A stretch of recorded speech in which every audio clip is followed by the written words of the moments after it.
Estamos aqui hoje, mais uma vez, para mostrarmos a nossa indignação perante as medidas de que se reveste a proposta de lei do Orçamento de Estado, nomeadamente as que farão amontoar o rol dos prejuízos que os militares e as suas famílias têm vindo a capitalizar ao longo dos últimos anos e para dizer que é chegada a hora de dizer basta aos discursos dos sucessivos ministros, muito bonitos e bem elaborados, acerca dos militares, mas que no final apenas atentam contra os seus direitos e dignidade e degradam a sua situação profissional e pessoal.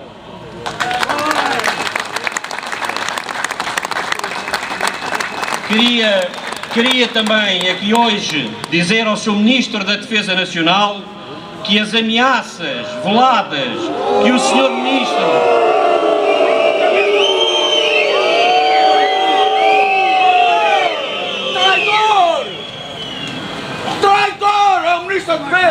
Digo novamente, queria também aqui hoje dizer ao Sr. Ministro da Defesa Nacional que as ameaças veladas que o senhor fez aos militares e às associações que os representam não terão nenhuma repercussão naquilo que nos move. A defesa dos direitos de todos aqueles que representam Portugal nas Forças Armadas.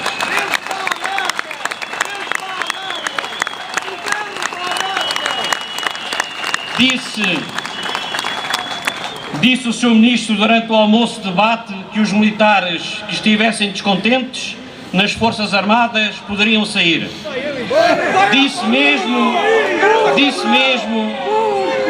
Disse mesmo que nenhum homem deverá servir nas Forças Armadas se não sentir vocação para tal. Ó Sr. Ministro, mas o senhor tem a certeza que quer falar de vocação? É porque se quer, provavelmente amanhã Portugal e os portugueses não têm governo. O Sr. Ministro deve saber que não foram os homens e as mulheres que servem nas Forças Armadas que as levaram ao ponto de insustentabilidade que tanto gosta de apregoar. Foram os ladrões! Disse ainda ao Sr. Ministro que aos militares o que é dos militares e à política o que é da política, numa clara afronta à inteligência dos homens e mulheres que servem a pátria nas fileiras das Forças Armadas.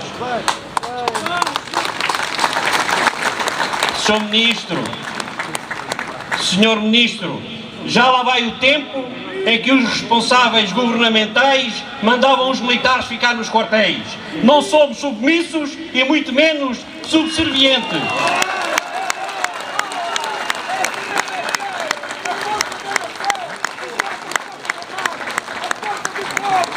As Forças Armadas existem para servir Portugal e não para servir os governos que apenas têm defendido e privilegiado interesses espúrios. Senhor Ministro, ser militar não é uma profissão como as outras, não é um emprego como os outros. Ser militar ser militar não é sequer carreira com progressão automática.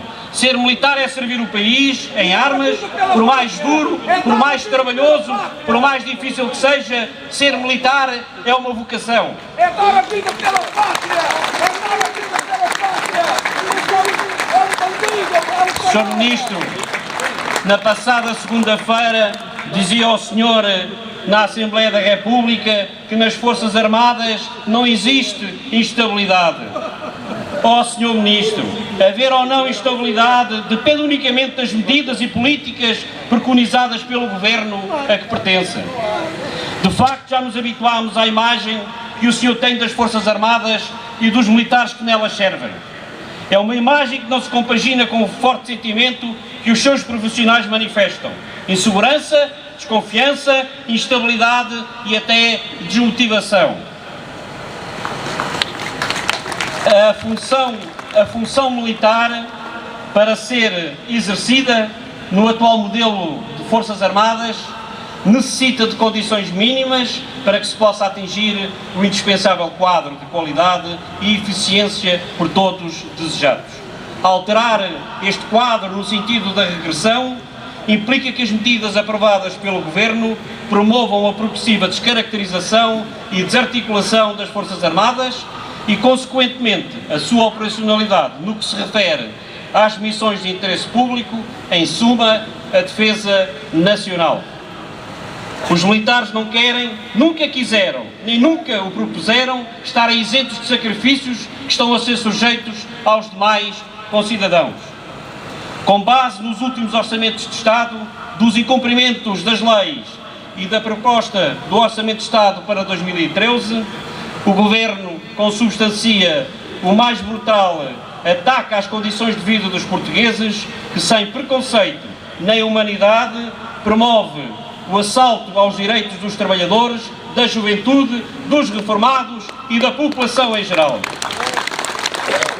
A situação nas fileiras das Forças Armadas, nomeadamente no que concerne aos militares em regime de contrato, tem toda a semelhança com a vivida pelos milhares de jovens que, após terem acabado o seu percurso escolar, não encontram saída no mercado de trabalho.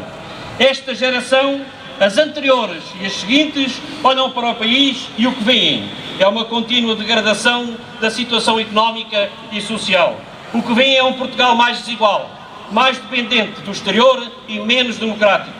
O que esta geração poderá esperar deste tipo de políticas é a prolongada ação destruidora e a continuada da qualidade de vida dos portugueses, da continuada retirada de direitos, muitos deles consagrados na Constituição da República, e de menos salário, mais desemprego e mais precariedade. De novo, o Governo aponta a imposição de sacrifícios aos mesmos de sempre, decidido de forma unilateral alterações sobre matérias socioprofissionais, sem consultar as estruturas representativas dos militares, regra elementar de um Estado de Direito democrático. As medidas preconizadas assentam novamente na violação de princípios essenciais do Estado Social consagrados na Constituição, porque não faz parte da condição militar iludir as situações, mentir e muito menos utilizar o povo português para serem cobaias das experiências sociais. Não podemos permitir que, ao sabor de qualquer troika, sejam retirados direitos legalmente consagrados na Constituição da República Portuguesa que jurámos defender.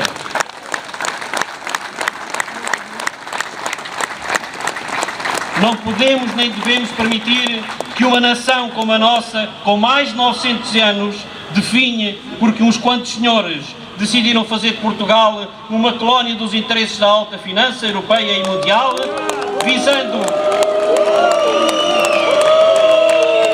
visando o empobrecimento do país, sem ter em conta os elementares direitos dos cidadãos, as leis da República e a história desta nação.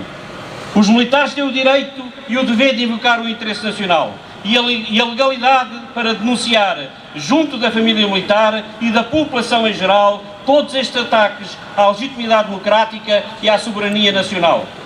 Os militares relembram o Sr. Presidente da República, enquanto Comandante Supremo das Forças Armadas,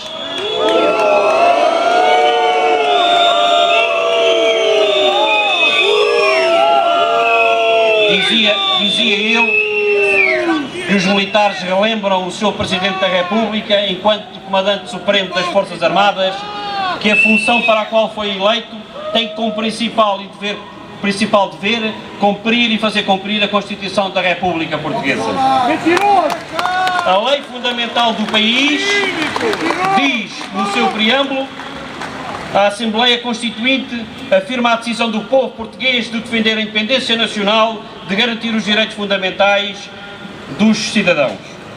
Caros camaradas, caros concidadãos, assim, a estes jogadores que tanto nos maltratam e que não merecem estar em campo, de uma vez por todas, acenemos com um imenso cartão vermelho!